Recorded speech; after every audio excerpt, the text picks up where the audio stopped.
Hello peeps. Some of you have expressed interest in the Fancy Guitar Company. That is my little hobby that I started. So I'm bowing to pressure. I'm going to show you some of my wares, I guess you would call them. This is my newest guitar. This is the 8th guitar I've built since January 1st, I guess. I started doing this stuff. This is made with a Cohiba cigar box. You can see it still has the smoker's warning. My playing is probably as bad for you as the tobacco warning, so I'll try not to play too much here because these may be fancy guitars, but my playing is not fancy. So this is the Cohiba. I guess since it's plugged in, I can just play it a little bit. It's plugged in my Fender amp over there. Actually, here's what it sounds like first. Sounds kind of like an unamplified guitar.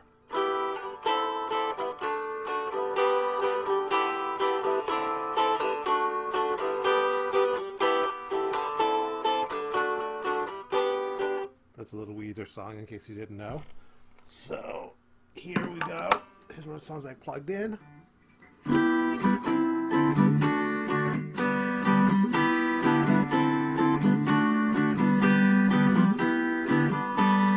Oh boy, my playing is not fancy. So you can see it's got a nice sounds a little stratty to me, even though it's just a piezo. This is probably my third guitar I think I ever made, my Silverdale. This one also has a piezo. It's got a volume control. It's fancy. I don't ever use my volume control, so I didn't put it in the third one. So you can see this is a Silverdale box, 4 strings. I use a wood burning tool to get that branding. I literally have my brand is now branded into my instruments. This guy, I like this guy. I think this guy is tuned to some kind of open G, and it's cool because every time you make one of these things, there's like a song that sort of comes out. This is the song that came out of this one. Honestly, by itself, I call it the Silverdale Blues.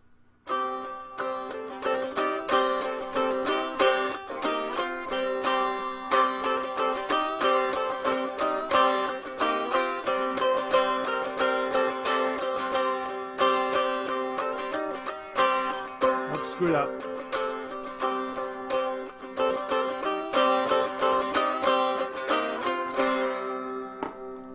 So you can hear that sounds a little different than the other box. It's smaller, and but if you plug it in,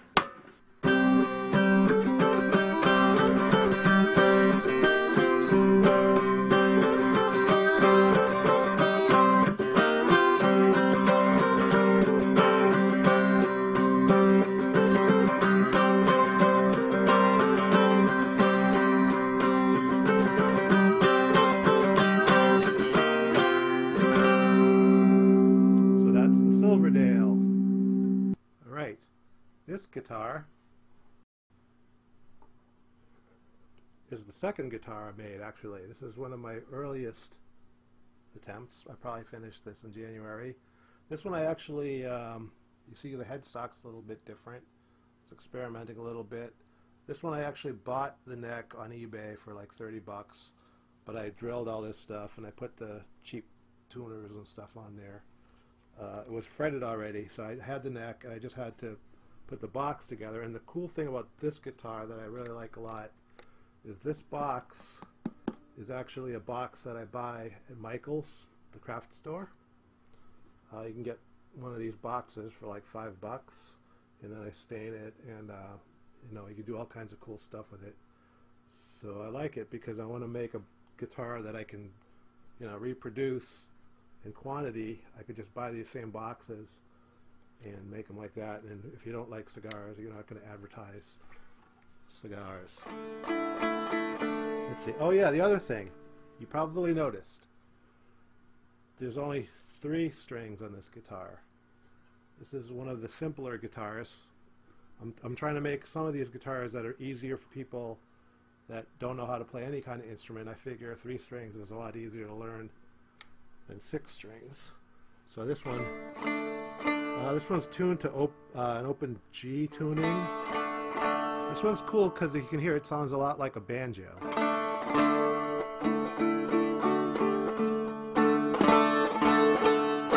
if you want to play like Norwegian Wood or something, let's see. Oops.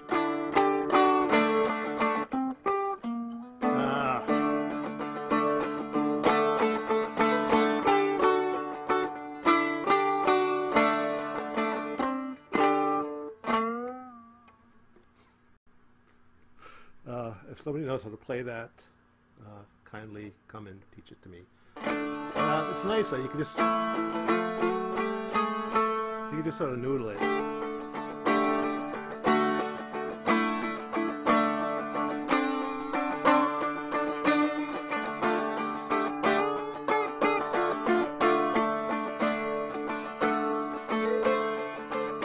I know I should be spending more time actually practicing guitar than making them.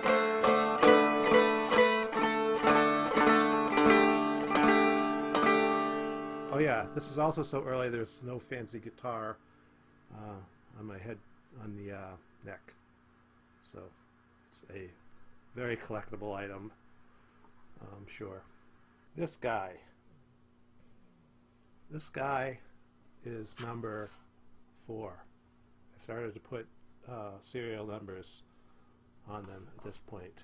This guy, again, you'll notice about this guy is it's 3 strings, right?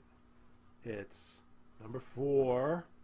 It's got the same box that I bought at Michael's.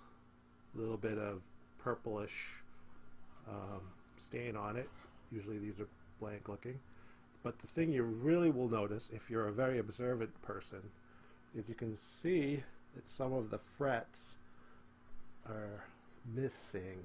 See, there's no fret there, and there's no fret there, and there's no fret there. The reason for this is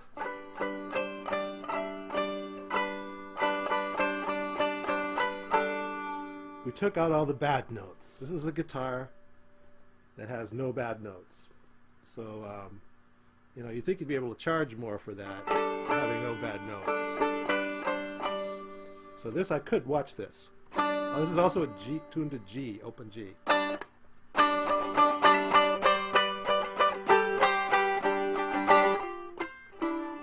See, I could play it on this one.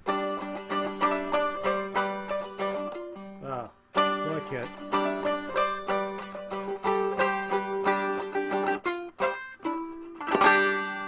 On the end.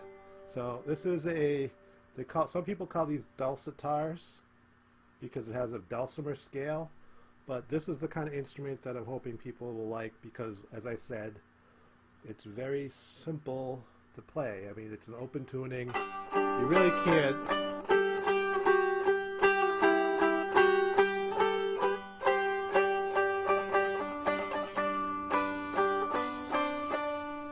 really mess up on it. It just sounds good.